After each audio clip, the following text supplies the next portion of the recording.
जय हिंद दोस्तों, इस सीरीज में आज हमें राष्ट्रपति उपराष्ट्रपति टॉपिक कंप्लीट करना है। यहाँ से बहुत क्वेश्चन पूछे जाते हैं, आप भी जानते हैं, हम भी जानते हैं। तो वो बहुत जल्दी-जल्दी करेंगे, आप अपना मूल्यांकन भी कर सकते हो कि आपको कौन-सा टॉपिक नहीं आता है। और आप जानते हैं पीवाईक्यू का कितना महत्व होता है, कई बार क्वेश्चन यहीं से आते हैं क्योंकि इतने क्वेश्चन पूछे जा चुके हैं, अब राष्ट्रपति पे नया क्वेश्चन क्या ही बनेगा। हाँ, कोई राष्ट्रपति नया बनता है तो ये पूछा जा सकता है कितने क्रम का है या नया राष्ट्रपति कौन है। बाकी तो ये सब स्टैटिक क्वेश्चन है तो वो आ चुके हैं ऑलरेडी। पहला क्वेश्चन है, निम्नांकित में से कौन भारतीय गणतंत्र का प्रमुख होता है?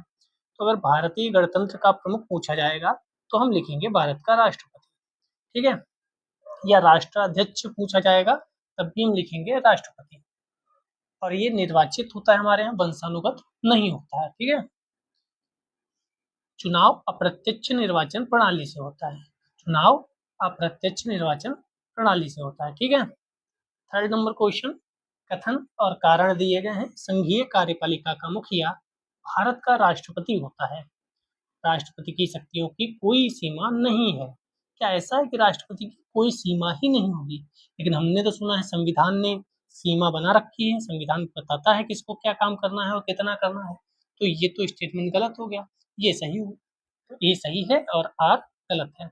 अनुच्छेद 53 के तहत संघ की कार्यपालक शक्ति उसमें निहित है।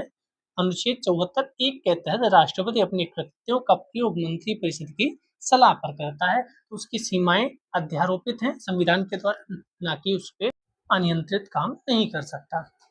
भारत के राष्ट्रपति अपनी शक्तियों का प्रयोग करते हैं सीधे अथवा अपने अधीनस्थ अधिकारियों द्वारा, मंत्रियों के द्वारा, प्रधानमंत्री के द्वारा या मंत्रिमंडल के द्वारा। तो ये सीधे अथवा अपने अधीनस्थ अधिकारियों के द्वारा करते हैं, अधीनस्थ अधिकारी या सीधे। अनुच्छेद 52 में लिखा है कि भारत का एक राष्ट्रपति होगा, सभी कार्यपालिका की शक्ति उसमें निहित होंगी और संविधान के अनुसार स्वयं या अपने अधीनस्थ अधिकारियों के द्वारा काम करेगा। तो अनुच्छेद 53 में लिखा है कि वह या तो स्वयं या अपने अधीनस्थ के द्वारा काम करेगा। भारत का कार्यपालिका अध्यक्ष कौन है? कार्यपालिका का अध्यक्ष राष्ट्रपति होता है, ठीक है?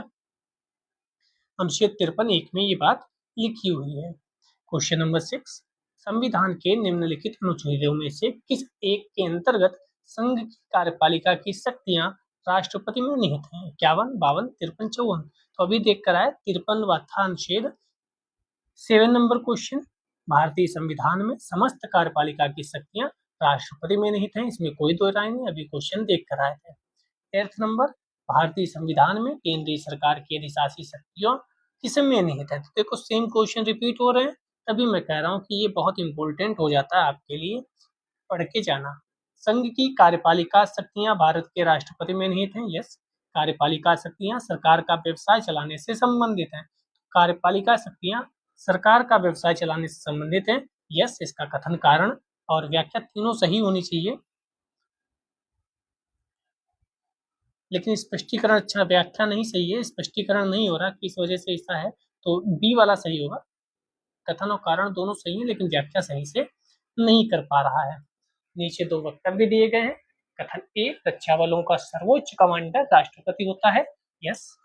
कथन के बाद कारण है, प्रधान सेनापति की हैसियत से राष्ट्रपति की शक्तियां विधायी नियंत्रण से स्वतंत्र होती हैं। तो ऐसा कुछ नहीं है, विधायी नियंत्रण से स्वतंत्र नहीं होती हैं। तो ए सही है, आर गलत है। अनुच्छेद 53 में ही लिखा है कि संघ के रक्षा बलों का सर्वोच्च समादेश यानी कमांडर राष्ट्रपति है, उसका प्रयोग विधि द्वारा विनियमित होने की बात कही गई है। यानी विधि द्वारा विनियमित है चीजें, संविधान के द्वारा बताई गई हैं। वह राष्ट्र का प्रतिनिधित्व करता है परंतु राष्ट्र का नेतृत्व नहीं करता। ये कौन है? तो ये राष्ट्रपति है। भारत के राष्ट्रपति में समस्त कार्यपालिका की शक्ति निहित है, परंतु वह शासन का मात्र औपचारिक प्रमुख है। आप पढ़ते होंगे, औपचारिक प्रमुख राष्ट्रपति होता है जबकि वास्तविक प्रमुख प्रधानमंत्री होता है, ठीक। प्रधानमंत्री ही सारे काम अधिकतर करता है। 12, लेकिन नाम किसका होता है? राष्ट्रपति का। राष्ट्रपति के नाम पर सारे काम किए जाते हैं। भारत में राष्ट्रपति का निर्वाचन किस प्रकार से होता है? तो अप्रत्यक्ष मतदान से होता है। हम लोग जिन सांसदों को भेजते हैं, जिन विधायकों को भेजते हैं, वही चुनाव में भाग लेते हैं। कौन-कौन लेते हैं आइए देखते हैं। तो राष्ट्रपति के चुनाव के निर्वाचक मंडल में संसद के दोनों सदनों के निर्वाचित, इसका विशेष ध्यान रखें, निर्वाचित सदस्य। राज्य विधानसभाएं जहाँ-जहाँ हैं वहाँ के निर्वाचित सदस्य, दिल्ली पुडुचेरी विधानसभाओं के भी निर्वाचित सदस्य। तो 2 केंद्र शासित प्रदेश हैं जिनके निर्वाचित सदस्य भाग लेते हैं। सभी राज्य, दोनों संसद और 2 ऐसे केंद्र शासित प्रदेश हैं, दिल्ली और पुडुचेरी। ठीक है। राष्ट्रपति का निर्वाचन अप्रत्यक्ष रूप से होता है, ना कि इसमें जनता सीधे भाग लेती है। इसके बारे में आपने पढ़ा भी होगा, क्यों नहीं लेती है, क्या कारण, क्या नहीं। और राज्यपाल का भी ऐसा ही होता है, लेकिन राज्यपाल का अप्रत्यक्ष चुनाव नहीं होता है, बल्कि राष्ट्रपति के द्वारा उसे वहां भेजा जाता है। ठीक है। और राष्ट्रपति हटा भी सकता है। 13 नंबर, कथन ए कारण आर, भारत का राष्ट्रपति अप्रत्यक्ष निर्वाचन से चुना जाता है। यस, एक निर्वाचन मंडल की व्यवस्था है जो संसद के दोनों सदनों और राज्यों की विधानसभाओं के निर्वाचित सदस्यों को मिलकर बनती है। तो सी सही होगा, क्योंकि दोनों सही हैं और स्पष्टीकरण भी हो रहा है। लेकिन यहाँ पर देखिए, यहाँ पर ए की जगह सी में वो ऑप्शन है जो आपको ए में मिलता है। तो ऐसी चीजें इधर उधर हो जाती हैं, कर दी जाती हैं, जिससे आप जल्दी में ए टिक करके पढ़ जाएं आगे, क्योंकि आपको पता है ये वाला ऑप्शन ए में होता है। लेकिन इस समय यूपीएससी हो चाहे पीसीएस हो या कोई भी एग्जाम हो, थोड़ा सा ऑप्शंस में हेरा फेरी, नए टाइप के ऑप्शन बनाने का प्रयास कर रहे हैं। तो ध्यान से ऑप्शन पढ़कर ही टिक करिएगा। भारत में राष्ट्रपति का चुनाव किया जाता है प्रत्यक्ष निर्वाचन द्वारा, नहीं। एकल हस्तांतरणीय मत प्रणाली द्वारा, यस। आनुपातिक मत प्रणाली द्वारा, यस। खुला बैलेट में, तो ये दोनों इसके सही हैं। तभी यहाँ पर बी और सी लिखा हुआ है। एकल हस्तांतरणीय अनुपातिक मत प्रणाली द्वारा, ये लाइन वहां पर मेंशन्ड है, तो ये दोनों आंसर इसके सही होंगे। हटा दिया गया होगा क्वेश्चन अगर ऐसा था तो। 15, राष्ट्रपति के निर्वाचन मंडल के सदस्य। ये आसान क्वेश्चन है, बढ़िया क्वेश्चन अभी ऊपर बता कर आया है। संसद के दोनों सदनों के निर्वाचित सदस्य, यस। राज्य विधान मंडलों के दोनों सदनों के निर्वाचित सदस्य, सभी राज्यों की विधानसभाओं के निर्वाचित सदस्य, यस। दिल्ली पुडुचेरी विधानसभाओं के निर्वाचित सदस्य, यस। तो 1 3 4 1 3 4 कहीं है, यस 1 3 4 दिख रहा है डी वाले ऑप्शन में। राज्य विधानसभा के दोनों सदनों के नहीं होते हैं। राज्य सभा सॉरी विधानसभा और विधान परिषद दोनों के निर्वाचित सदस्य शामिल नहीं होते हैं, केवल विधान सभा के होते हैं, विधान परिषद के नहीं होते हैं। ठीक है। विधानसभाओं के निर्वाचित, ना कि विधान परिषद, याद रखिएगा। 16 नंबर, भारतीय संविधान के 70वें संशोधन द्वारा भारत के राष्ट्रपति के चुनाव में जिन 2 केंद्र शासित प्रदेशों को भाग लेने का अधिकार दिया गया, और दिल्ली और पुडुचेरी, कहीं लिखा है, यस बी वाले में लिखा है दिल्ली पुडुचेरी, अभी हम देखकर आए थे। 17 नंबर, पढ़िए आंसर दीजिए। निम्नलिखित में से कौन भारत के राष्ट्रपति के निर्वाचन हेतु निर्वाचक गण में शामिल नहीं होता है? लोकसभा के निर्वाचित सदस्य होते हैं, राज्यसभा के निर्वाचित सदस्य होते हैं, राज्यों की विधानसभाओं के निर्वाचित सदस्य होते हैं, लेकिन विधान परिषद के निर्वाचित सदस्य भाग नहीं लेते हैं। इसी तहत ऑप्शन डी सही हो जाए। 18 नंबर, निम्नलिखित में से कौन राष्ट्रपति के निर्वाचन हेतु सदस्य होते हैं? तो संसद के दोनों सदनों के सभी सदस्य, नहीं, सभी नहीं होते, क्योंकि आप जानते हैं संसद के एक सदन है राज्यसभा, जिसमें कुछ मनोनीत सदस्य भी होते हैं। तो मनोनीत सदस्य इसमें भाग नहीं लेंगे, तो सभी वाला गलत हो जाएगा। राज्य विधानसभाओं के सभी निर्वाचित सदस्य, यस, निर्वाचित सदस्य सभी लेंगे भाग। संघ राज्य क्षेत्रों की विधानसभाओं के सभी निर्वाचित सदस्य, सभी राज्य संघ राज्य क्षेत्र सभी इसमें शामिल नहीं है, दिल्ली और पुडुचेरी शामिल है। सभी राज्यपाल उपराज्यपाल, तो ये भी शामिल नहीं है, इसीलिए स्टार लगा है, क्योंकि ऑप्शन 2 सही है, जो कि यहाँ पर कहीं भी ऑप्शन में आपको केवल 2 का ऑप्शन नहीं दिख रहा है। ठीक है, केवल 2 का ऑप्शन नहीं दिख रहा है, इसीलिए इस पे स्टार लगा हुआ है। मैंने आंसर आपको बता दिया। 19 नंबर क्वेश्चन, भारत के राष्ट्रपति के चुनाव मंडल में कौन कौन सम्मिलित होते हैं? राज्यसभा के सभी निर्वाचित, यस। लोकसभा के सभी निर्वाचित, यस। राज्य विधानसभाओं के सभी सदस्य, या सभी सदस्य था, या सभी निर्वाचित सदस्य था। संसद के दोनों सदनों के सभी निर्वाचित सदस्य, राज्य विधानसभाओं के सभी निर्वाचित सदस्य। तो डी वाला ज्यादा आंसर सही है, डी वाला हम सही कर देंगे, क्योंकि ज्यादा सही आंसर कौन सा है? ज्यादा सही आंसर डी वाला है। संसद के दोनों सदनों के सभी निर्वाचित सदस्य एवं राज्य विधानसभाओं के सभी निर्वाचित सदस्य। ठीक है, चलिए 20 नंबर क्वेश्चन चलते हैं। भारत में राष्ट्रपति के चुनाव के लिए निर्वाचन मंडल के सदस्य कौन कौन से होते हैं? तो लोकसभा के चुने हुए, तो निर्वाचित बोले, चुने हुए बोले, बात एक ही है। राज्यसभा के चुने हुए, राज्य विधानसभा के चुने हुए, विधान परिषद शामिल नहीं होती है, तो इसका 1 2 3 आंसर हो जाएगा। ठीक है, भारत के राष्ट्रपति चुने जाते हैं तो राज्यसभा, लोकसभा और राज्य विधानसभाओं के निर्वाचित सदस्यों द्वारा। सेम क्वेश्चन छोड़ देते हैं। राष्ट्रपति चुना जाता है लोकसभा द्वारा, राज्यसभा द्वारा, संसद, राज्य विधानसभाओं के सदस्यों द्वारा। क्वेश्चन ही गलत है, क्योंकि जो चुना जाता है जिनके द्वारा, उनके बारे में लिखा नहीं है। लोकसभा द्वारा, तो लोकसभा के निर्वाचित सदस्यों द्वारा। पूरा आंसर ये होना चाहिए था। क्वेश्चन कंप्लीट नहीं है, बढ़िया से क्वेश्चन लिखा नहीं है, तो हम उसको छोड़ देते हैं। 23, निम्नलिखित में से कौन राष्ट्रपति के चुनाव के प्रकरण के लिए सही नहीं है? पदस्थ राष्ट्रपति की पदावधि से पूर्व उत्तराधिकारी का चुनाव अवश्य हो जाना चाहिए। सही नहीं पूछा है, ये तो सही है। राष्ट्रपति अपना पदभार ग्रहण करने की तिथि से 5 वर्ष तक पद पर रहेंगे, सही है।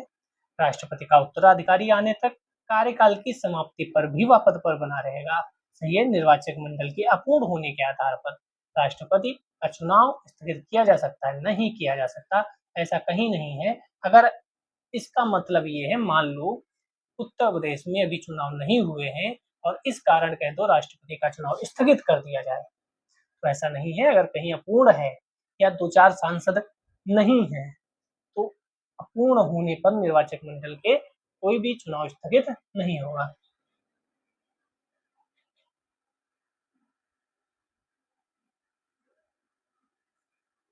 जैसे यहाँ लिखा है, किसी विधानसभा के बर्खास्त होने की वजह से राष्ट्रपति का चुनाव स्थगित नहीं किया जा सकता, जो मैंने बोला। 24, भारत के राष्ट्रपति के उम्मीदवार के प्रस्ताव का अनुसमर्थन किया जाना चाहिए, तो 20, 15, 10, 5 ये सभी गलत है, क्योंकि 50 निर्वाचक और 50 अनुमोदक होने चाहिए। यहाँ पे लिखा है उम्मीदवार के कम से कम 50 प्रस्तावक और 50 अनुसमर्थन या अनुमोदक, यानी 50 तो प्रस्ताव रखिए, 50 लोग उसका समर्थन करें।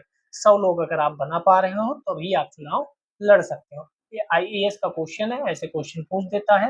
हमें नहीं लगता यूपी PCS पूछेगा, फिर भी देख लेते हैं, इसका आंसर हो सकता कॉपी पेस्ट कर दें। भारत में राष्ट्रपति चुनाव के निर्वाचक मंडल में विधानसभा के निर्वाचित सदस्य की मत का मूल्य राज्य की जनसंख्या अपान राज्य की विधानसभा में निर्वाचित सदस्यों की संख्या इंटू 100। ये 100 गलत लग रहा है मुझे, यहाँ पे 1000 था शायद, 1000 था शायद। आखिरी चुनाव में 5000 मतदाता थे। सभी निर्वाचित विधानसभाओं के मतों का कुल मान और निर्वाचित संसद सदस्यों की कुल संख्या। केवल 3 सही है क्या? केवल 2 सही है, केवल 2 सही है, इसमें 5000 मतदाता नहीं थे। कंफ्यूजिंग है सब, ठीक है। ये तो सही है, सभी निर्वाचित विधानसभा सदस्यों के मतों का कुल मान निकाल लिया जाता है कि जितने भी संसद हैं निर्वाचित लोकसभा राज्यसभा में, उनकी संख्या से डिवाइड कर दिया जाता है, और यहाँ पे 100 नहीं 1000 होगा। यहाँ पे देखो लिखा है, आपको 3 जीरो दिख रहे होंगे, ठीक है। और जो हुआ था चुनाव, उसमें 4896 मतदाता थे, तो इतना कौन याद करता है। चलिए 27 पे चलते हैं। राष्ट्रपति के निर्वाचन में राज्य का मुख्यमंत्री मतदान करने के लिए पात्र नहीं होता, क्या ऐसा है? अगर वह निर्वाचित होकर आया है तब तो पात्र होगा, अगर निर्वाचित होकर नहीं आया, विधान परिषद के थ्रू भी मुख्यमंत्री बनते हैं, तो अगर विधान परिषद के थ्रू मुख्यमंत्री बना है तो वह प्रत्याशी चुनाव में भाग नहीं लेगा। देखते हैं, वह स्वयं प्रत्याशी होता है, उसे राज्य विधानमंडल के निचले सदन में अपना बहुमत सिद्ध करना शेष है। राज्य विधानमंडल में उच्च सदन का सदस्य, यस, जो विधान परिषद होता है, अगर वहां का सदस्य है तो वह वोट नहीं दे सकता। हमें लगता है आपको समझ में आ गया होगा, क्योंकि जहां विधान परिषद है वहां विधान परिषद के थ्रू भी मुख्यमंत्री बना जा सकता है, जैसे प्रधानमंत्री राज्यसभा से भी हो सकते हैं। भारत के राष्ट्रपति के चुनाव में राज्य की विधानसभा के प्रत्येक निर्वाचित सदस्य के वोटों की संख्या उस राज्य की जनसंख्या को विधानसभा की कुल निर्वाचित सदस्य संख्या द्वारा विभाजित कर 1000 के गुणकों के बराबर वर्तमान स्थिति की जनसंख्या से तात्पर्य इसका है। तो 1971 की जनसंख्या के अकॉर्डिंग वहाँ काम हो रहा था। पुराना क्वेश्चन छोड़ते हैं। हाँ, ये बढ़िया क्वेश्चन है। राष्ट्रपति के उम्मीदवार के लिए क्या आवश्यक नहीं है? 35 वर्ष आयु आवश्यक है, पढ़ा लिखा हो, आवश्यक नहीं है। संसद चुने जाने की योग्यता हो, देश का नागरिक हो, यस। तो आंसर क्या होगा? बी वाला आंसर सही हो जाएगा। पढ़ा लिखा हो या ना हो, ऐसी कोई उसमें बात नहीं लिखी गई है। 30 नंबर क्वेश्चन, भारत के राष्ट्रपति के विषय में कथनों पर विचार करें। उसे भारत का जन्मा नागरिक हो, यानी जन्म नागरिक नहीं हो। जन्मा मतलब जन्म से नागरिक होता है, ऐसा कहीं नहीं लिखा है। जन्म से नागरिक कहीं नहीं लिखा है, तो पहला गलत, पहला गलत, पहला गलत, आंसर 2 हो जाएगा। उसे 35 वर्ष की उम्र पूरी करनी हो, यस। संसद का सदस्य, यस। लेकिन यहाँ पे क्या लिखा है? संसद का सदस्य निर्वाचित होने की योग्यता, संसद का नहीं है भाई, संसद का नहीं, संसद का नहीं, लोकसभा का। लोकसभा का सदस्य निर्वाचित होने की योग्यता रखता हो, संसद का नहीं। यहाँ जो लिखा है लोकसभा का सदस्य निर्वाचित होने की योग्यता। थोड़ी सी नजर हटी, दुर्घटना घटी। तो लोकसभा का सदस्य निर्वाचित होने की, ना कि संसद का।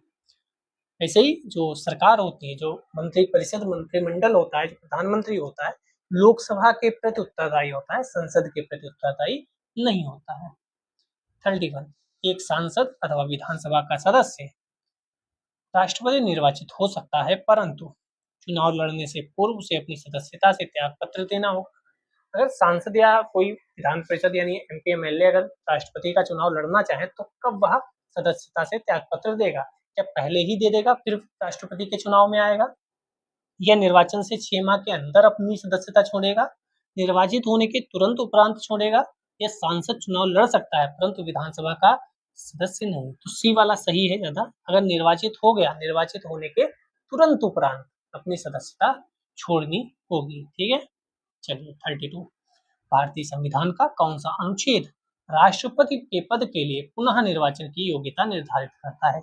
हमारे यहाँ राष्ट्रपति कितनी भी बार राष्ट्रपति बन सकता है, 57 के तहत। लेकिन अमेरिका की बात क्या है कि वहां कोई भी राष्ट्रपति लगातार या लगातार ना भी हो तब भी 2 ही बार राष्ट्रपति बन सकता है। यानी अमेरिका में 2 ही बार वह राष्ट्रपति बन सकता है, 4-4 साल के लिए, यानी टोटल 8 साल। हमारे यहाँ कितनी भी बार राष्ट्रपति बनाया जा सकता है, लेकिन अभी ऐसा नहीं हुआ कि एक ही व्यक्ति को कई वर्षों तक राष्ट्रपति बनाया जाता रहा हो। 33 नंबर, अगर भारत के राष्ट्रपति के चुनाव में कोई विवाद है तो उस विवाद को किसे सौंपा जाएगा? महाधिवक्ता को नहीं, संसद को बिल्कुल नहीं, सर्वोच्च न्यायालय को, यस। भारत का सर्वोच्च न्यायालय डिसाइड करेगा चुनाव में अगर कोई विवाद होता है तो, अनुच्छेद 71 के तहत। 34 पे चलते हैं। राष्ट्रपति 5 वर्ष तक अपने पद पर रहता है, ठीक है, अपने निर्वाचन की तारीख से या संसद द्वारा निर्धारित तिथि से या अपने पद ग्रहण के दिन से या निर्वाचित आयोग द्वारा घोषित तिथि से। तो अपने पद ग्रहण के दिन से 5 वर्ष तक रहता है। हमने रूम लिया किराए पर, हमने कहा हम अपने रूम में जब प्रवेश करेंगे, रहना शुरू करेंगे, उस दिन से अगले 30 दिन तक उस कमरे में रहेंगे। जिस दिन से रहना शुरू करेंगे तब से 1 महीना माना जाएगा। ऐसे ही अपने पद पर बैठने से 5 वर्ष माना जाएगा। ये बात ध्यान रखिएगा 56 के अनुसार। 35, भारत के राष्ट्रपति अपना त्याग पत्र किसको संबोधित करके देते हैं? बहुत इंपॉर्टेंट है ये क्वेश्चन, आ भी सकता है। उपराष्ट्रपति को, उपराष्ट्रपति देने होगा तो राष्ट्रपति को। तो उपराष्ट्रपति राष्ट्रपति को त्याग पत्र देते हैं और उपराष्ट्रपति अपना त्याग पत्र राष्ट्रपति को देते हैं। लेकिन भारत का राष्ट्रपति जैसे ही अपना त्याग पत्र उपराष्ट्रपति को संबोधित करके देता है, उपराष्ट्रपति इसकी सूचना लोकसभा अध्यक्ष को तुरंत देते हैं। लोकसभा अध्यक्ष को बताएंगे कि भाई राष्ट्रपति जी ने अपना त्याग पत्र सौंपा है। 36, भारत का राष्ट्रपति अपना त्याग पत्र किसको सौंपता है? तो भारत के उपराष्ट्रपति को। 37 नंबर, भारत के राष्ट्रपति को उसके पद से हटाया जा सकता है भारत के प्रधानमंत्री द्वारा, लोकसभा द्वारा या मुख्य न्यायाधीश द्वारा, संसद द्वारा। तो संसद द्वारा इसे हटाया जा सकता है, यानी लोकसभा प्लस राज्यसभा दोनों मिलकर इसे हटाएंगे, यानी राष्ट्रपति महोदय को हटाएंगे। अनुच्छेद 61 में महाभियोग की प्रक्रिया बताई गई है, महाभियोग प्रक्रिया के द्वारा ही हटाया जाएगा। लेकिन अनुच्छेद 56A में बताया गया है कि किस वजह से। तो अनुच्छेद 56 के खंड 1 के उपखंड ख के अनुसार संविधान का अतिक्रमण करने पर। तो लिखा है 56 में कि किस वजह से हटाया जाएगा, और हटाने की जो प्रक्रिया है वह दी गई है 61 में। यहाँ पे कंफ्यूजन क्रिएट कराया जा सकता है, ठीक है। 2500 क्वेश्चंस की सीरीज जो चल रही है वह आपको ये क्वेश्चन वहां मिलेगा बढ़िया से। भारतीय संविधान के किस अनुच्छेद के तहत राष्ट्रपति पर महाभियोग चलाया जा सकता है? 356 के द्वारा, 61 के द्वारा, 75 के द्वारा। सिंपल क्वेश्चन है, 61 के द्वारा। फिर सेम क्वेश्चन है, किस प्रक्रिया के द्वारा हटाया जा सकता है? अनुच्छेद 61 के द्वारा। कार्य अवधि की समाप्ति से पूर्व भी पद से हटाया जा सकता है महाभियोग के द्वारा। तो ये सब सेम क्वेश्चन है, तो हम स्पीड में पढ़ेंगे।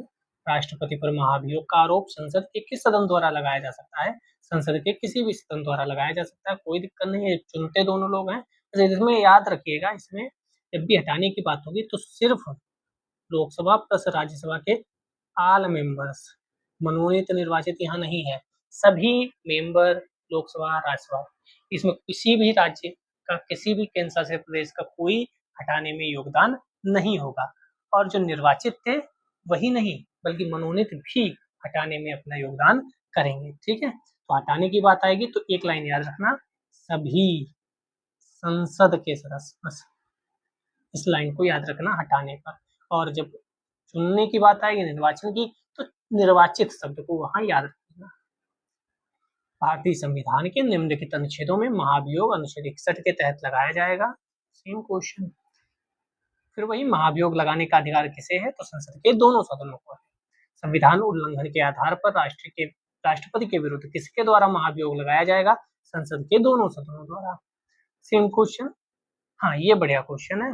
भारत के राष्ट्रपति पर महाभियोग चलाने के लिए कम से कम कितने दिन पूर्व की सूचना आवश्यक है? तो ये 14 डेज पहले आपको बताना पड़ता है राष्ट्रपति महोदय को, ठीक है। 14 दिन की सूचना याद रखिएगा।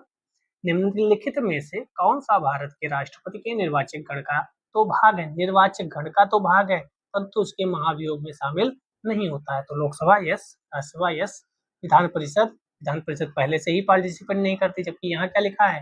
यहाँ लिखा है कि निर्वाचक गण का तो भाग है, तो विधानसभाएं हैं जो निर्वाचक गण का तो भाग है लेकिन हटाने में कोई योगदान नहीं करती। मैंने अभी आपको बताया था, ठीक है। ये ध्यान रखिएगा, राष्ट्रपति पर जो महाभियोग लगाया जाता है वह एक अर्ध न्यायिक प्रक्रिया है संसद में, अर्ध न्यायिक। 47 नंबर, भारत के राष्ट्रपति की महाभियोग प्रक्रिया अर्ध न्यायिक प्रक्रिया, अभी मैंने बता दिया, आंसर मिल गया होगा। राष्ट्रपति का रिक्त स्थान भर लिया जाना चाहिए। हाँ, ये इंपॉर्टेंट क्वेश्चन है, राष्ट्रपति का स्थान कितने समय में भर लेना चाहिए? अगर आपने किसी राष्ट्रपति पर, आपने मतलब संसद ने किसी राष्ट्रपति पर महाभियोग की प्रक्रिया के तहत हटाया है उसे, तो नया राष्ट्रपति कितने दिनों में आ जाना चाहिए? 6 महीने की अवधि बताई गई है। 6 महीने की अवधि में नया राष्ट्रपति अपना पद ग्रहण कर लिया था। 49, तब तक कौन होगा? तब तक उपराष्ट्रपति महोदय को कार्यवाहक राष्ट्रपति का दायित्व दिया जाता है।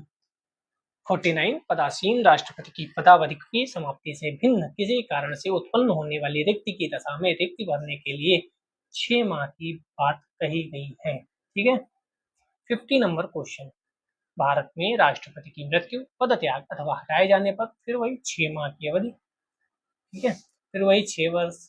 हाँ, यहाँ पे थोड़ा सा है बढ़िया सा नया क्वेश्चन, यदि मृत्यु, त्यागपत्र अथवा हटाए जाने की स्थिति में भारत के राष्ट्रपति का पद रिक्त हो जाए, उस पद का कार्यभार कौन संभालेगा? उपराष्ट्रपति महोदय संभालेंगे। सबको पता है किस अनुच्छेद के तहत? अनुच्छेद 65 है, ठीक है, अनुच्छेद 65 में।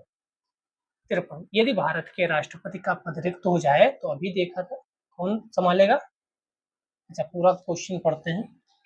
भारत के राष्ट्रपति का पद रिक्त हो जाए, ठीक है, कोई उपराष्ट्रपति भी ना हो, यानी उपराष्ट्रपति है ही नहीं, उसकी भी सीट खाली है, तो निम्न में से कौन कार्यवाहक राष्ट्रपति बनेगा? उपसभापति नहीं, महान्यायवादी नहीं, लोकसभा अध्यक्ष नहीं, तो सर्वोच्च न्यायालय का मुख्य न्यायाधीश जो है वह राष्ट्रपति का कार्यभार संभालेगा। ये इंपोर्टेंट क्वेश्चन याद रखिएगा। अगर राष्ट्रपति का पद खाली है, उपराष्ट्रपति जी है नहीं उस समय उपस्थित, तो चीफ जस्टिस ऑफ इंडिया राष्ट्रपति का कार्यभार संभालेंगे। 55, यदि भारत में राष्ट्रपति एवं उपराष्ट्रपति का पद एक ही समय खाली हो जाए तो फिर वही क्वेश्चन है, सर्वोच्च न्यायालय के मुख्य न्यायाधीश राष्ट्रपति का पद संभालेंगे। बढ़िया क्वेश्चन है, नया क्वेश्चन है। अपने कार्यकाल के दौरान भारत के राष्ट्रपति के विरुद्ध किसी भी न्यायालय में मुकदमा नहीं चलाया जा सकता। कारण है, राष्ट्रपति का पद संविधान के ऊपर होता है। वाह, संविधान के ऊपर तो कोई नहीं है, और जैसे ही कारण गलत होगा आंसर सी सही हो जाएगा। हालांकि इसमें स्टार लगा है। अपने कार्यकाल के दौरान भारत के राष्ट्रपति के विरुद्ध किसी भी न्यायालय में मुकदमा नहीं चलाया जा सकता। अच्छा, देखते हैं। संविधान में अनुच्छेद 52 के अनुसार भारत का राष्ट्रपति होगा। संघ की कार्यपालक शक्तियां उसमें निहित होंगी। ठीक है। अनुच्छेद 361 के तहत राष्ट्रपति राज्यपाल को उनके द्वारा किए गए शासकीय कार्यों के लिए विधिक कार्यवाही से अनुमति प्राप्त है। ठीक है। कार्यकाल के दौरान राष्ट्रपति के विरुद्ध किसी भी न्यायालय में आपराधिक मुकदमा नहीं चलाया जाएगा। उनके द्वारा व्यक्तिगत हैसियत से किए गए कार्य के संबंध में उनके विरुद्ध अनुतोष का दावा दीवानी मुकदमा संबंधी विस्तार लिखना सूचना में कार्यकाल में देने के 2 माह पश्चात चलाया जा सकता है।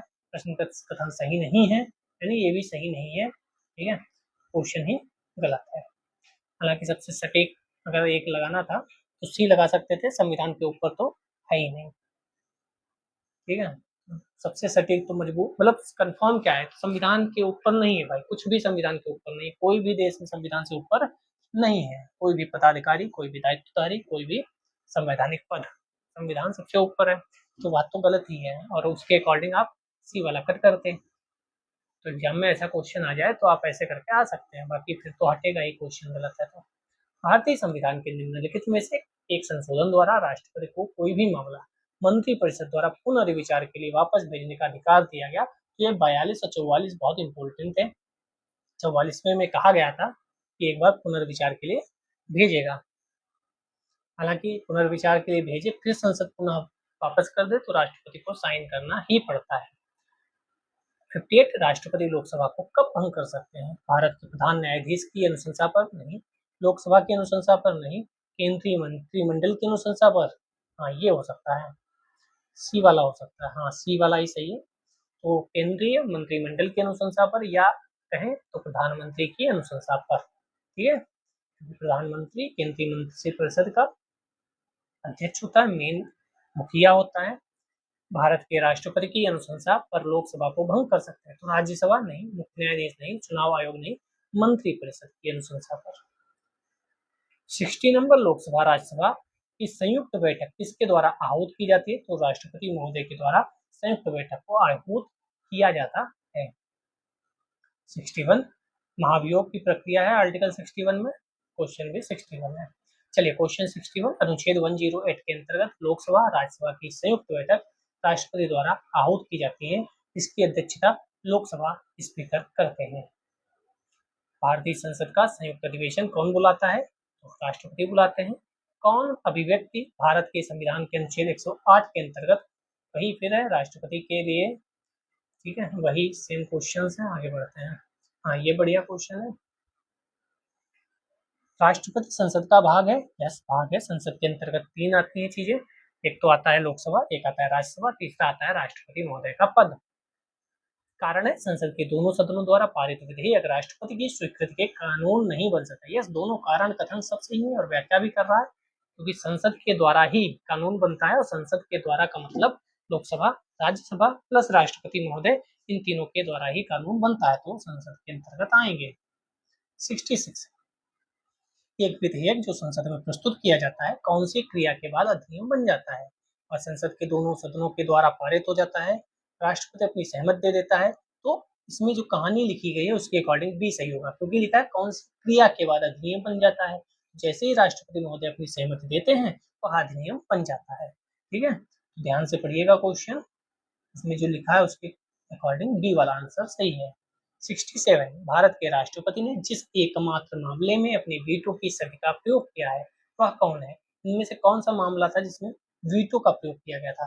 तो भारतीय डाकघर संशोधन विधेयक था 1954 में। एक शुभ नियोग, क्या लिखा है? भारत के राष्ट्रपति ने जिस एकमात्र मामले में अपने वीटो की शक्ति का प्रयोग किया था तो भारतीय डाकघर की। बाकी पेप्सू विनियोग विधेयक था, उसमें राष्ट्रपति डॉक्टर राजेंद्र प्रसाद थे, उन्होंने आत्यंतिक वीटो का प्रयोग किया था 1986 में ज्ञानी जैल सिंह थे, उन्होंने भारतीय डाकघर संशोधन विधेयक पर पॉकेट वीटो का प्रयोग किया था। आत्यंतिक वीटो जो होता है वो मंत्रिपरिषद की इच्छाधीन होता है, पॉकेट वीटो स्वेच्छा से लगाया जाता है। ठीक है, इसलिए विकल्प सही जो ज्यादा सही है सी है, क्योंकि राष्ट्रपति ने अपने हिसाब से अगर रोका तो इस वालों को रखा, क्योंकि पेप्सू में जो था वो आत्यंतिक वीटो था और आत्यंतिक वीटो मंत्रिपरिषद की इच्छाधीन होता है। ज्यादा सटीक सी वाला है। 68 निम्न में से किस राष्ट्रपति ने एक शक्ति का प्रयोग किया था जिसे संवैधानिक शब्दावली में जेबी निषेधाधिकार या जेबी वीटो अभी जो पढ़ के आए थे पॉकेट वीटो, तो वही वाला क्वेश्चन है। ज्ञानी जैल सिंह 1986 में कौन सा था? भारतीय डाकघर संशोधन विधेयक। ठीक है, जेबी निषेधाधिकार को पॉकेट वीटो कहते हैं। कई बार जेबी वीटो, पॉकेट वीटो किसी भी नाम से आ सकता है। 69 भारतीय संविधान के किस अनुच्छेद के अंतर्गत राष्ट्रपति संसद के दोनों सदनों द्वारा पारित किसी बिल पर अपनी स्वीकृति को रोक सकता है? अपनी स्वीकृति 111 यानी 111 के अंतर्गत अपनी स्वीकृति को रोक सकता है। 111 प्रावधान किया गया है राष्ट्रपति संसद के दोनों सदनों द्वारा पारित विधेयक स्वीकृति प्रदान करेगा, रोक लेगा या पुनर्विचार हेतु लौटा देगा। बहुत इंपॉर्टेंट है। 110 में क्या है? 110 में धन विधेयक है। 109 में धन विधेयक से संबंधित प्रावधान दिए गए हैं।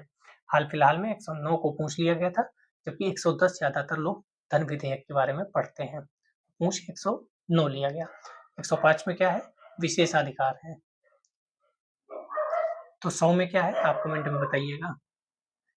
70 नंबर, जब कोई विधेयक संसद के दोनों सदनों द्वारा पारित कर दिया गया, निम्नलिखित में से किसको उस विधेयक पर अनुमति रोकने का अधिकार है? तो किसको नहीं पता, राष्ट्रपति को है। अभी पढ़ के आए।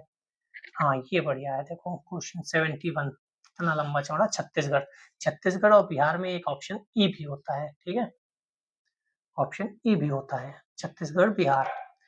निम्नलिखित में से कौन सी राष्ट्रपति की स्वविवेकी शक्तियां हैं? स्वविवेकी, अपने हिसाब से वो निर्णय ले सकता है। मंत्रिपरिषद की नियुक्ति नहीं, जिसको ज्यादा समर्थन मिलेगा लोकसभा में उसको मंत्रिपरिषद बनाया जाएगा। उसके मंत्रिपरिषद प्रधानमंत्री नियुक्त होगा और फिर प्रधानमंत्री बताएगा कि इन लोगों को मंत्री नियुक्त कर दीजिए, उनको नियुक्त होगा, तो वह स्वविवेक से निर्णय नहीं लेगा। विधेयक को आपत्तियों सहित वापस भेजना, हाँ, पुनर्विचार के लिए भेज सकता है, तो उसे ही निर्णय लेना है। विधेयक को रोक कर रखना, ये भी वीटो कर सकता है। क्षमा प्रदान करना, क्षमा प्रदान करना लिखा तो यही है कि मंत्रिपरिषद के द्वारा जो निर्णय लिएगा वही होगा, उससे ही सलाह करके क्षमा प्रदान करेगा या नहीं। संयुक्त अधिवेशन की अधिसूचना, ये भी नहीं। संसद को संदेश भेजना, तो हमें तो लगता है ई वाला आंसर सही होगा। यस, ई वाला 2, 3, 4 जो स्वविवेक अपने विवेक से निर्णय ले सकता है, बाकी सब मंत्रिपरिषद की सलाह से निर्णय होते हैं।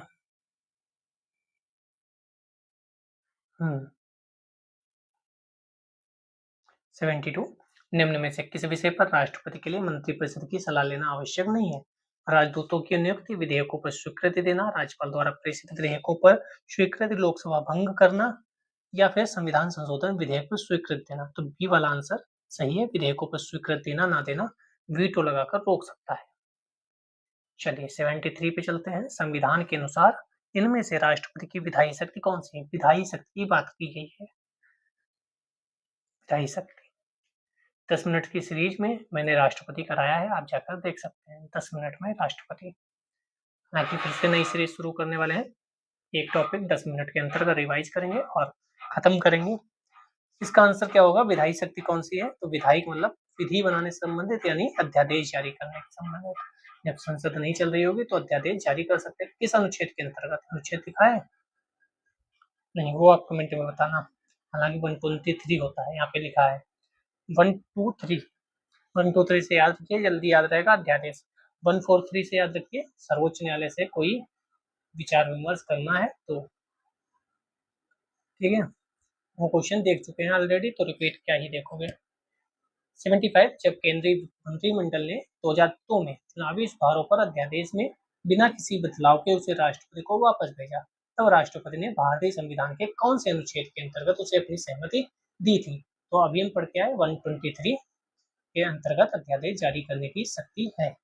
76 संविधान के किस अनुच्छेद के अंतर्गत भारत का राष्ट्रपति अध्यादेश जारी करेगा? तो 123 सेम क्वेश्चन कई बार रिपीट हुआ है, यहाँ भी अध्यादेश है, यहाँ भी हम 123 लगाएंगे। जो इम्पोर्टेंट होते हैं ना वो इतनी बार आ जाते हैं कि आपको याद हो जाते हैं, इसीलिए पीवाईक्यू की सीरीज आवश्यक है। हिस्ट्री भी करा रखी है, वो अभी आप देख सकते हैं जाकर, और शेयर भी कर सकते हैं, आप लाइक कमेंट भी कर सकते हैं, अच्छा लगे तो दोस्तों को भी भेजिए कि देखो यहाँ पे चीजें सही चल रही हैं, पूरी प्लेलिस्ट बनी हुई है। एक बार में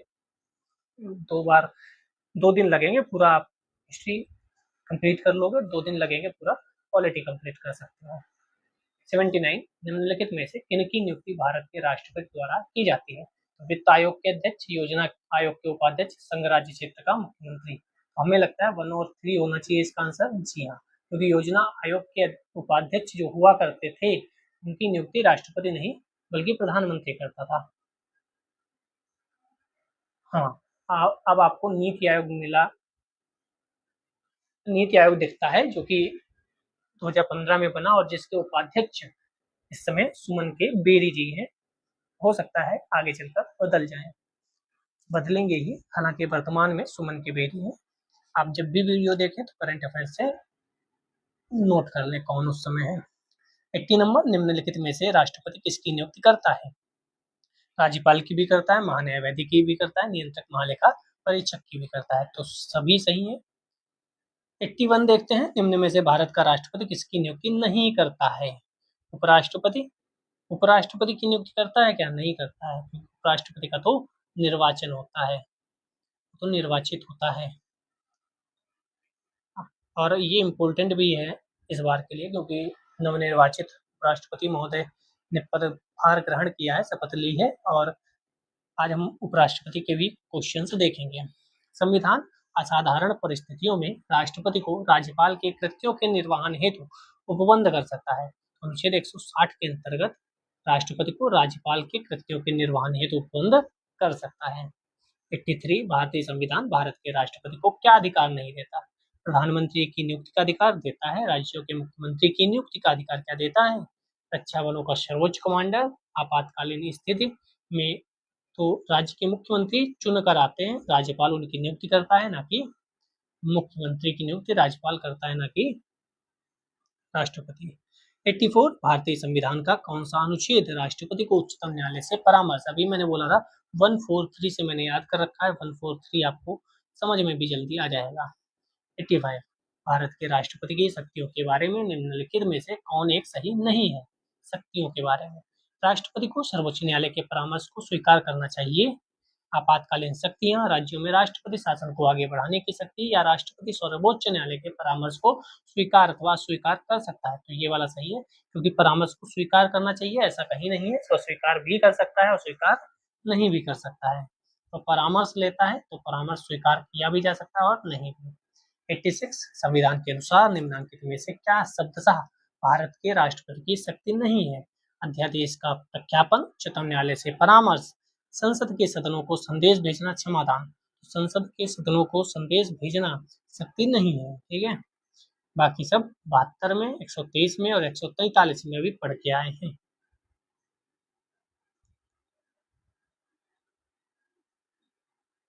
क्यों? क्योंकि संसद के सदनों को संदेश भेजना 86(2) के अंतर्गत अधिकार है, शक्ति नहीं है, अधिकार है।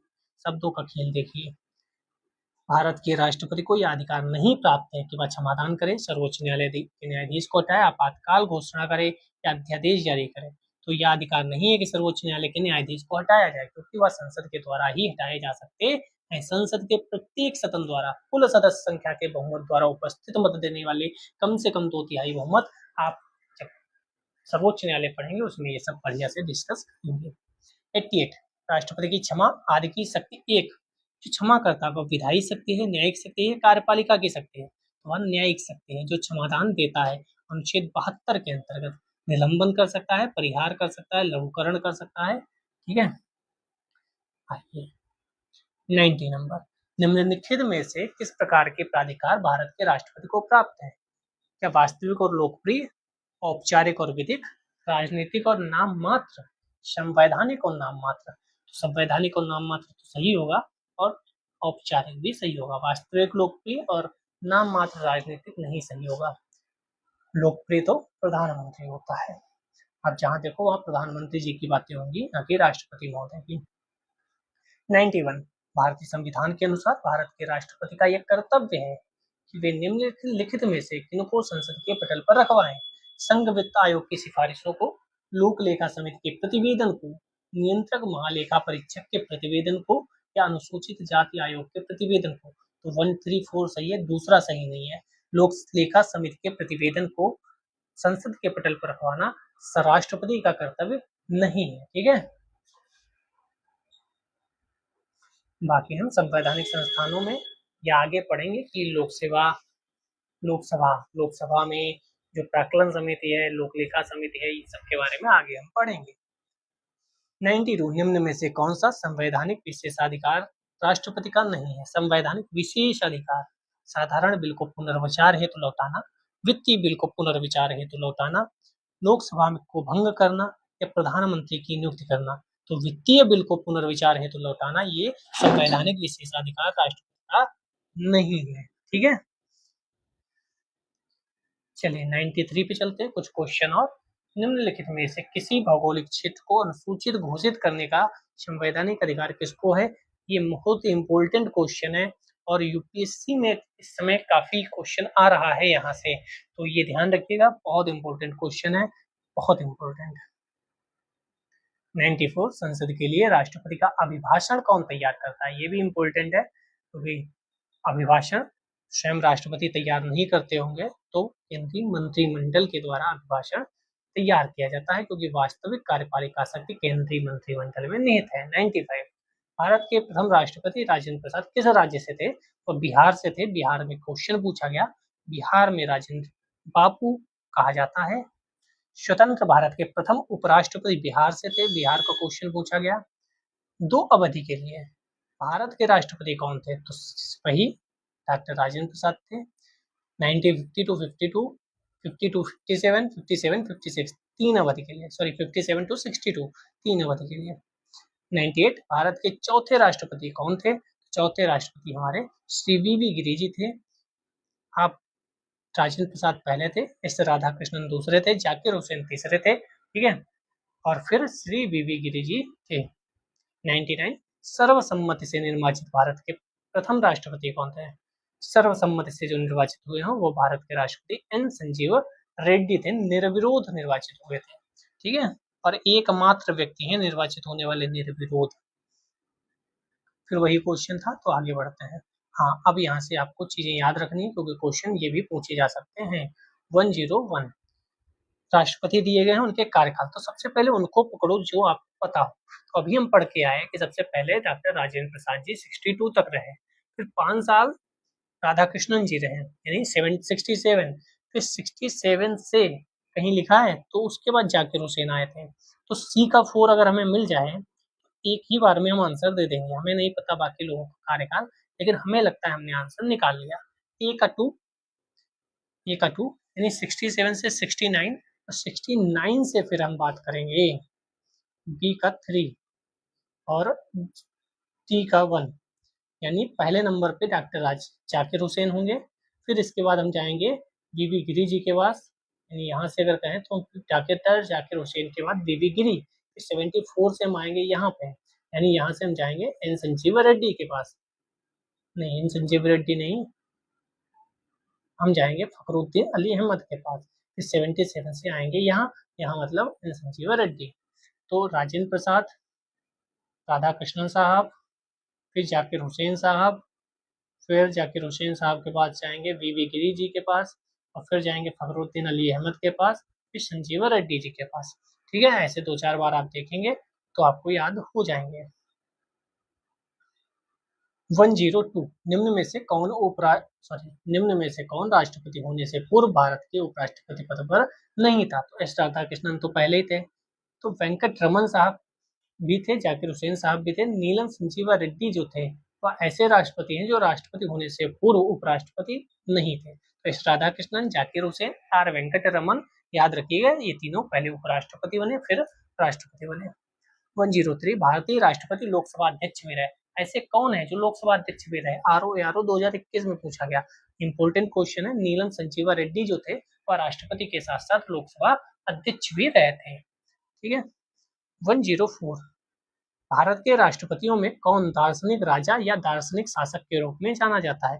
दार्शनिक राजा या दार्शनिक शासक के रूप में राधा कृष्णन साहब को जाना जाता है। प्रख्यात दार्शनिक एवं शिक्षाविद थे सर्वपल्ली राधाकृष्णन साहब।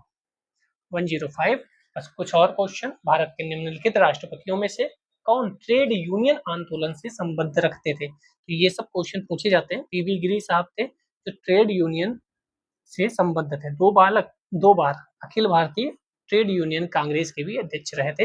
106 किस राष्ट्रपति को मिसाइल मैन कहा जाता है? मुझे तो नहीं लगता ये कोई क्वेश्चन गलत करके आएगा। हमारे सबके डॉक्टर एपीजे अब्दुल कलाम। 107 भारत के निम्न मुख्य न्यायाधीशों में से किस एक ने राष्ट्रपति के रूप में भी कार्य किया है? तो जस्टिस एम हिदायतुल्ला साहब थे जो कार्यवाहक राष्ट्रपति बनाए गए थे 69 में।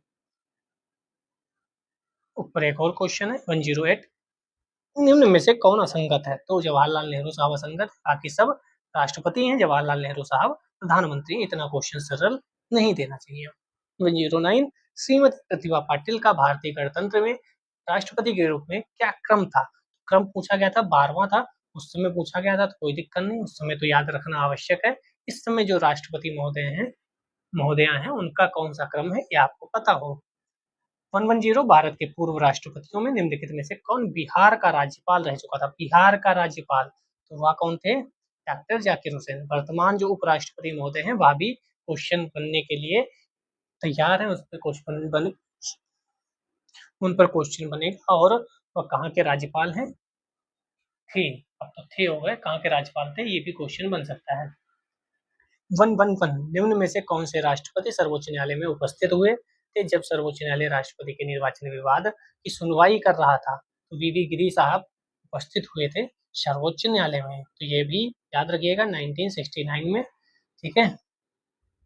112 राष्ट्रपति भवन को डिजाइन किया गया था। तो ये तो सबको पता होना चाहिए, एडविन लुटियंस के द्वारा। लुटियंस दिल्ली नाम भी आपने सुना होगा, लुटियंस दिल्ली कहा जाता है। इसी के तहत हम उपराष्ट्रपति कि कुछ क्वेश्चंस को कंप्लीट कर लेते हैं। पहला क्वेश्चन, भारत के उपराष्ट्रपति का निर्वाचन एक निर्वाचक गण द्वारा किया जाता है जिसके सदस्य होते हैं। जितने स्टार लगा पाओ लगा लो। क्वेश्चन आउट है, पेपर आउट है। संसद के दोनों सदनों के केवल निर्वाचित नहीं, संसद के दोनों सदनों के सभी सदस्य। यस, इसमें क्या है, इसमें निर्वाचित से लेना देना नहीं है। इसमें केवल और केवल संसद के दोनों सदनों के सभी सदस्य शामिल होते हैं। 66 के अंतर्गत निर्वाचित और मनोनीत सभी सदस्य, संसद के सभी सदस्य, संसद के सभी सदस्य अनुपातिक प्रतिनिधित्व पद्धति के अनुसार एकल संक्रमणीय मत द्वारा चुनाव होता है। बट लो क्वेश्चन आने वाला है। दूसरा, भारत के उपराष्ट्रपति निर्वाचित होते हैं जनता द्वारा? नहीं। निर्वाचक मंडल द्वारा जो राष्ट्रपति को निर्वाचित करता है? नहीं। संसद के दोनों सदनों के सदस्यों द्वारा। यस। थर्ड नंबर, भारत के उपराष्ट्रपति का चुनाव किस तरह होता है? राष्ट्रीय स्तर पर सीधे चुनाव, राष्ट्रपति द्वारा मनोनयन, लोकसभा के सांसद, विधानसभा के विधायक? नहीं, लोकसभा और राज्यसभा के दोनों के सदस्यों के द्वारा। सिंपल क्वेश्चन है। वही क्वेश्चन, निर्वाचन से जुड़े ही क्वेश्चन बार बार पूछे जा रहे हैं। तो इसमें कौन होंगे? लोकसभा के सदस्य, राज्यसभा के सदस्य, ये दोनों नहीं होंगे। एक और दो आंसर हो जाएगा, कोई दिक्कत नहीं, हम आगे स्पीड में चलेंगे। 5 नंबर बढ़िया है। निम्नलिखित कथनों पर विचार कीजिए, इन कथनों में से कौन सा सही है? राष्ट्रपति की तरह उपराष्ट्रपति का चुनाव अप्रत्यक्ष होता है। यस। राज्यों की विधायिकाओं के सदस्य दोनों के चुनाव में महत्वपूर्ण भूमिका निभाते हैं। केवल एक सही होगा, क्योंकि राष्ट्रपति के चुनाव में भूमिका निभाते हैं, उपराष्ट्रपति के चुनाव में सिर्फ और सिर्फ संसद के सदस्य ही भाग लेते हैं। 6 नंबर, कोई व्यक्ति उपराष्ट्रपति निर्वाचित होने का पात्र तभी होगा जब वह राज्यसभा का सदस्य होने के अर्जित होगा। यस, उपराष्ट्रपति राज्यसभा का पदेन सभापति होता है। दोनों सही है। ठीक है, स्पष्टीकरण भी मान्य है। और राष्ट्रपति लोकसभा का सदस्य होने की अर्हता रखता हो, उपराष्ट्रपति राज्यसभा का। राज्यसभा का राष्ट्रपति कौन होता है? क्या बोल रहा हूँ मैं, मुझे खुद नहीं पता। राज्यसभा का सभापति कौन होता है? तो उपराष्ट्रपति होता है। माफ करिएगा, जो कुछ निकल जाता है उसकी वजह से। राज्यसभा का पदेन अध्यक्ष कौन होता है? तो राज्यसभा का पदेन अध्यक्ष उपराष्ट्रपति होता है। जब आप 100-150 क्वेश्चन लगातार कराते हैं बिना सांस लिए, तो कुछ शब्द जो नहीं निकलने चाहिए वह निकल जाते हैं, जो शब्द निकलने चाहिए वो मुंह में ही रह जाते हैं। तो इसके लिए आप मुझे माफ़ करेंगे। हालाँकि ऐसा कोई शब्द नहीं निकलता जिसकी वजह से मुझे शर्मिंदा होना पड़े, लेकिन हाँ, कहीं-कहीं गलती तो हो ही सकती है। कौन-सा कथन असत्य है? राष्ट्रपति पद के लिए प्रत्याशी की आयु कम से कम 35 वर्ष होनी चाहिए, अवश्य होनी चाहिए। उपराष्ट्रपति राज्यसभा का सभापति बनता है, अवश्य बनता है। उपराष्ट्रपति का चुनाव भारत का राष्ट्रपति करता है, ये नहीं होगा, बाकी सब सही है। क्वेश्चन इन्हीं में से कोई आपको इस बार देखने को मिल जाएगा। 10 नंबर क्वेश्चन बढ़िया क्वेश्चन है। उपराष्ट्रपति से संबंधित निम्न कथनों में से कौन सा सही नहीं है? नहीं पे सर्किल अवश्य मारिएगा, वरना 1 नंबर गलत हो जाएगा। उपराष्ट्रपति बनने के लिए व्यक्ति के पास जनता के सदन के सदस्य निर्वाचित होने की योग्यता हो। कितना प्यारा उल्लू बना रहा है व्यक्ति। जनता के सदन के सदस्य, जनता का सदन लोकसभा को कहते हैं साहब, तो ये तो गलत हो जाएगा। 2005 में इतना बढ़िया क्वेश्चन पूछा था भाई, सैल्यूट है जिसने पूछा था, मजा आ गया, फंसा देगा क्वेश्चन। और ये आपको 2500 क्वेश्चन की सीरीज में क्वेश्चन मिलेगा। किसी राज्य की विधायिका का सदस्य इस पद के लिए उम्मीदवार हो सकता है? आराम से हो सकता है, कोई दिक्कत नहीं। उपराष्ट्रपति के पद का कार्यकाल उतना ही होता है जितना कि राष्ट्रपति का। यस, कह सकते हैं। उसका एक औपचारिक महाभियोग द्वारा पद से हटाया जा सकता है, तो ऐसा कहीं नहीं है।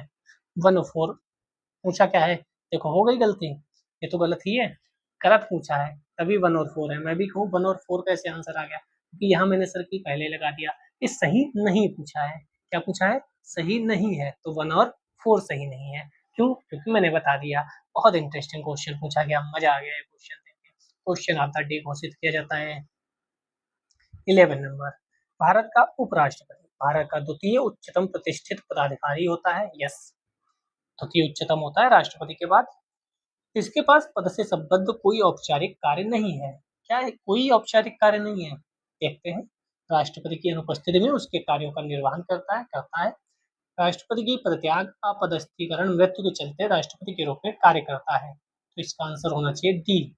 सभी चारों सही है। यस, कोई औपचारिक कार्य नहीं है, इसलिए उसे उपराष्ट्रपति को राज्यसभा का पदेन सभापति बना दिया जाता है। ठीक है, चलो नंबर। उपराष्ट्रपति को उसके पद से निम्न में से किसके प्रस्ताव के द्वारा हटाया जा सकता है? लोकसभा, मंत्रिपरिषद, राज्य परिषद। तो राज्यसभा के द्वारा शुरुआत होती है उपराष्ट्रपति को हटाने की। 67 खा में दिया गया है, ये ध्यान रखिएगा। राज्यसभा ही प्रस्ताव पारित करती है, लोकसभा नहीं। जबकि राष्ट्रपति की बात करें तो कोई भी पारित कर सकता है, कोई भी शुरुआत कर सकता है। भारत के उपराष्ट्रपति को पदच्युत करने संबंधी प्रस्ताव प्रस्तावित किया जाता है। राज्यसभा कहीं लिखा होगा, केवल राज्यसभा में। ये बहुत इंपॉर्टेंट है, ध्यान रखिएगा। अगर राष्ट्रपति को हटाना है तो लोकसभा, राज्यसभा कहीं से भी शुरुआत हो सकती है, लेकिन उपराष्ट्रपति को हटाना है तो केवल और केवल राज्यसभा से ही शुरुआत होगी। कुछ क्वेश्चन और फिर विराम लेंगे आज। निम्न में से किस एक की अध्यक्षता में ऐसी के द्वारा की जाती है जिसका सदस्य नहीं होता?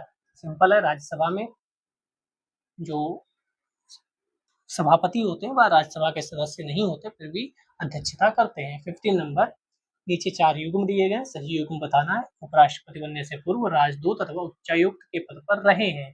कौन है जो राजदूत और उच्चायुक्त रहे हैं? एस राधाकृष्णन और वीवी गिरी ऐसे हैं जो राजदूत और उच्चायुक्त। तो राधाकृष्णन साहब यूएसएसआर में भारत के राजदूत थे। वीवी गिरी सिलोन, श्रीलंका में भारतीय उच्चायुक्त थे। के आर नारायण चीन में राजदूत थे। वाह, ये तो मैं पहली बार जान रहा हूँ। 16, निम्नलिखित में से किसने भारत के उपराष्ट्रपति का पद संभाला है? उपराष्ट्रपति का पद संभाला है, इनका नाम 1 और 4 है। मोहम्मद हिदायतुल्लाह साहब और शंकर दयाल शर्मा साहब ऐसे हैं इनमें से जिन्होंने उपराष्ट्रपति का पद संभाला है। चलिए, आज का अंतिम क्वेश्चन लाइक कमेंट शेयर कर ही दिया होगा आपने। कल से आगे की क्लास शुरू होगी।